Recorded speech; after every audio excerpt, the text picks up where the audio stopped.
Untuk teman-teman yang ingin mempromosikan bisnisnya atau mendukung YouTube ini, bisa menghubungi nomor gua yang ada di kolom deskripsi. Masalahnya, Inter cuma beda 300.000 euro aja, nggak mau tuh ngebungkus Samardzic. Apalagi Pavard yang bedanya 5 juta, jauh banget. Apakah Inter rela mengeluarkan uang 5 juta yang jauh lebih besar dibandingkan 300.000 itu demi seorang Pavard? Jerewetan ceking kita, nyerewetin apa aja. Teman-teman, yang sedang kalian saksikan saat ini adalah Cerewetin Inter. Apa kabar teman-teman semua? Semoga dalam keadaan sehat. Akhirnya gue bisa bikin konten lagi setelah terakhir kali seminggu yang lalu.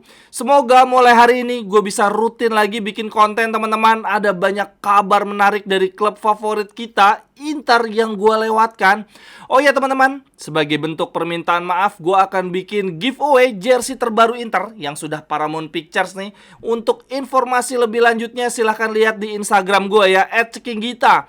Giveaway-nya adalah menebak siapa pencetak gol pertama Inter di Giornata 1 di musim ini. Sekali lagi silahkan lihat di Instagram gue ya untuk informasi lebih detailnya. Oh ya teman-teman, hampir aja lupa, selamat 17 Agustus ya. Selamat hari kemerdekaan untuk kita semua. Semoga kita semakin merdeka, kita semakin nyaman hidup di negeri sendiri. Oke deh teman-teman, langsung aja. Hari ini gue mau cerewetin beberapa berita paling menarik, paling hangat dari klub favorit kita. Berita yang pertama, tentu saja dari drama Samardzic. Ini mengerikan banget, bagaimana bisa pemain yang sudah tes medis ya, sudah tiba di KONI, sudah tiba di Milan untuk tanda tangan kontrak, tiba-tiba semuanya buyar. Jadi teman-teman, kronologinya adalah Samardzic sudah tiba di hotel ya, di Milan, sudah siap untuk penandatanganan kontrak.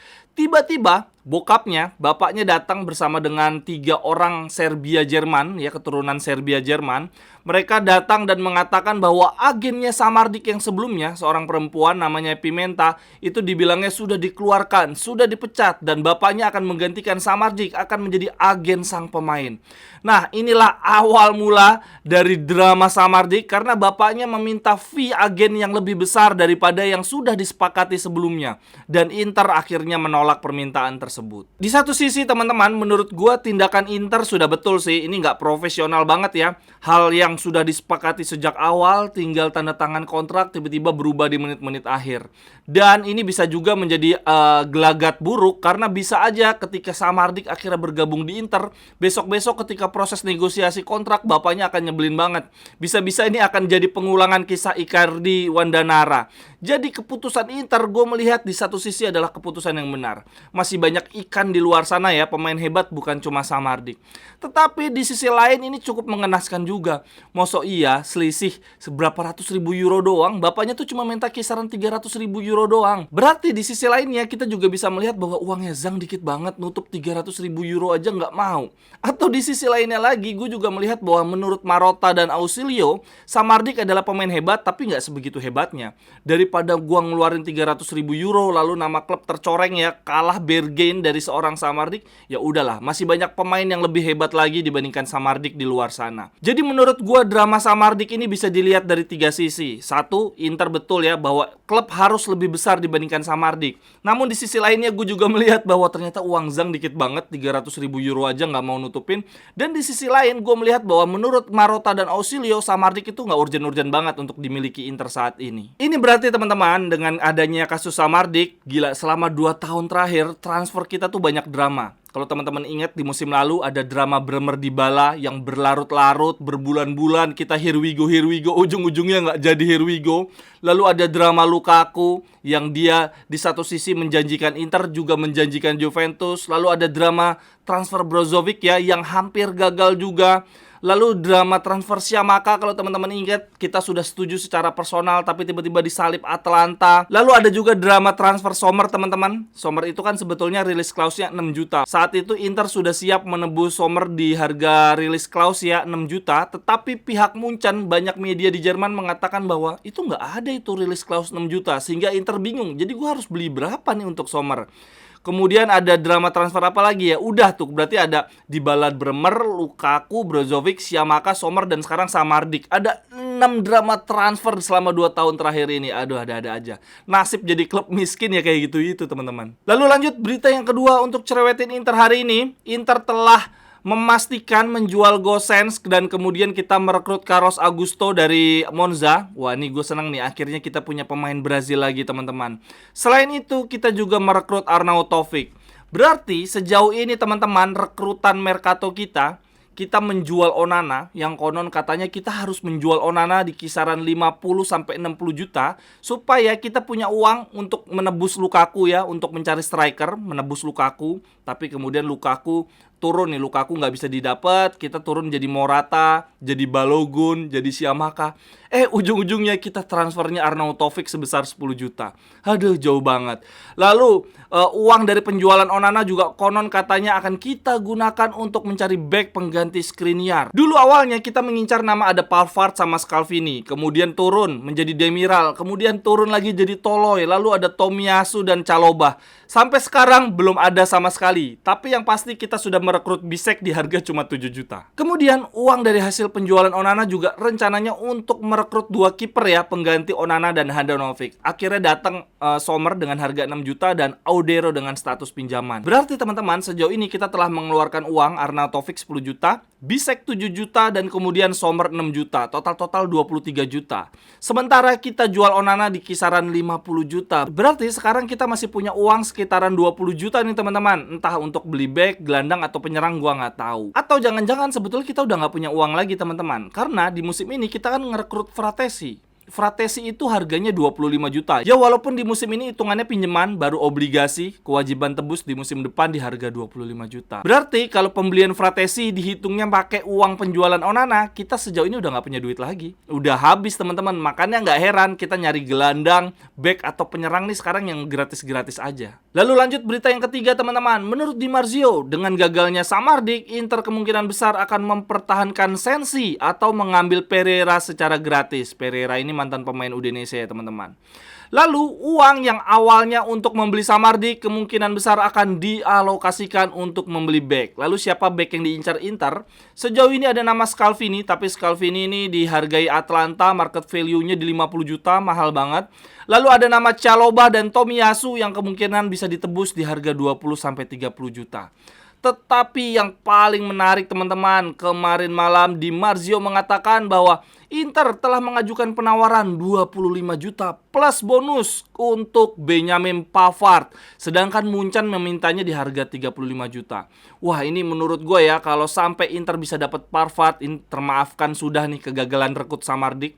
Bahkan menurut gue kita jauh lebih membutuhkan Pavard dibandingkan Samardzic. Karena untuk lini tengah sudahlah, kita udah punya Fratesi juga. Menurut Di Marzio teman-teman, selisih kesepakatan antara Inter dengan Munchen di kisaran 5 juta aja. Karena Inter menawar di harga 25 juta plus bonus, sedangkan Munchen maunya diangkat 35 juta.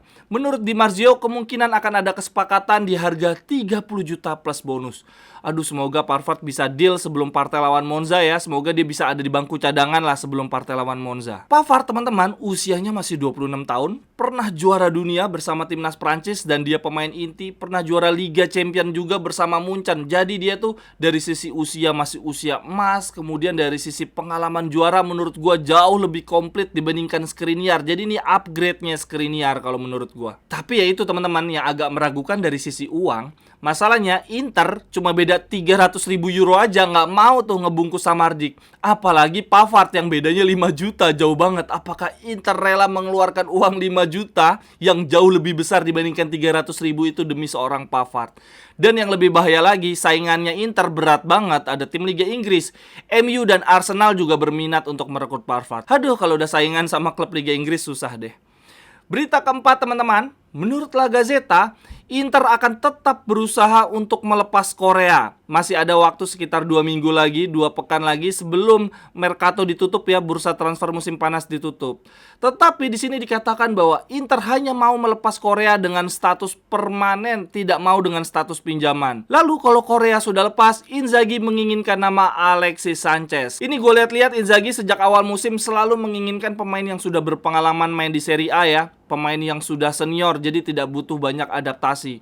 Dan lagi pula memang benar sih, di musim ini kita banyak banget pemain senior yang lepas. Ada Handanovic lepas, kemudian ada Brozovic juga lepas. Jadi gue bisa sangat memaklumi keinginan Inzaghi itu. Lalu berita yang kelima teman-teman, gue mau bacain surat perpisahan Robin Gosens ke Inter. Menurut gue ini surat perpisahan terbaik yang pernah gue baca dari pemain-pemain Inter yang keluar ya. Nih gue bacain. Dengan sedih, petualangan saya di Inter berhenti di sini. Saya katakan dengan sedih karena saya harus meninggalkan tim yang hebat ini ketika perlahan saya mulai bisa menunjukkan Robin yang sebenarnya di atas lapangan. Saya sangat ingin kesempatan untuk menunjukkan diri saya di musim ini. Karena di musim-musim sebelumnya saya hanya mendapatkan sedikit kesempatan. Namun di sini saya ingin menegaskan bahwa sayalah pihak pertama yang mengatakan ingin pindah agar mendapatkan kesempatan. Saya membuat pilihan yang berbeda karena di musim kedua bersama Inter musim lalu saya telah menunjukkan bahwa saya memberikan yang terbaik untuk tim ini di setiap harinya. Saya selalu berusaha untuk mengembalikan kebugaran, saya berusaha untuk meningkatkan kepercayaan diri dan memberikan nilai lebih untuk Inter. Namun karena banyak faktor saya tidak beruntung untuk bisa melakukannya. Namun, walaupun penampilan saya jauh di luar ekspektasi, tetapi saya tetap mendapatkan rasa cinta baik dari rekan setim, staf maupun seluruh fans. Dan ini membuat saya bangga dan saya tidak merasa ada yang salah dalam hidup saya selama 18 bulan di Inter. Ada beberapa orang yang mengatakan ke saya bahwa keputusan saya pindah ke Inter adalah keputusan yang salah. Tetapi bagi saya tidak sama sekali. Saya bermain di tim yang luar biasa, bermain di final Liga Champions, memenangkan gelar. 18 bulan ini San Siro adalah rumah saya. Waduh gokil, merinding gue bacanya. Sekarang petualangan baru ada di depan mata saya. Mimpi lainnya akan saya raih, yaitu The Bundesliga, negara saya. Untuk pertama kalinya saya bermain di sini. Terima kasih banyak Inter, dari hati yang paling dalam, Robin. Wah gokil, menurut gue ini surat perpisahan yang paling kena sih, paling keren sih. Ketika pemain-pemain lain nih, gue terpaksa membandingkan ya. Ketika pemain-pemain lain ketika pergi dari Inter membuat surat perpisahan tuh yang isinya nyombongin diri, ngisinya cuma berterima kasih, bahkan ada yang gak buat sama sekali ya. Nah dalam hal ini Gosens justru membuat surat perpisahan yang isinya meminta maaf karena dialah yang akhirnya meminta untuk keluar, meminta maaf masih bermain di bawah ekspektasi. Tetapi walaupun bermain di bawah ekspektasi, dia dengan jujur mengatakan tetap mendapatkan cinta dari seluruh pemain, dari seluruh staff dan para fans. Dari gue pribadi emang respect banget sih buat Robin Gosens. Dilihat dari attitude, profesionalismenya dia. Dia adalah pemain hebat yang dicadangin tetapi dia nggak banyak ngeluh ya teman-teman. Dan setiap kali dikasih kesempatan memang selalu totalitas. Tapi memang sayangnya dari sisi karakter, gaya bermain dia nggak cocok dengan gaya bermain Inzaghi. Sekian dulu untuk cerewetin Inter hari ini teman-teman. Silahkan tuliskan pendapat teman-teman di kolom komentar. Jangan lupa untuk ikut giveaway teman-teman jersey terbaru Inter. Informasi lebih detail bisa lihat di Instagram gua @cekinggita. Sampai ketemu di cerewetan-cerewetan berikutnya. Bye-bye, thank you. Cerewetan ceking kita, nyerewetin apa aja.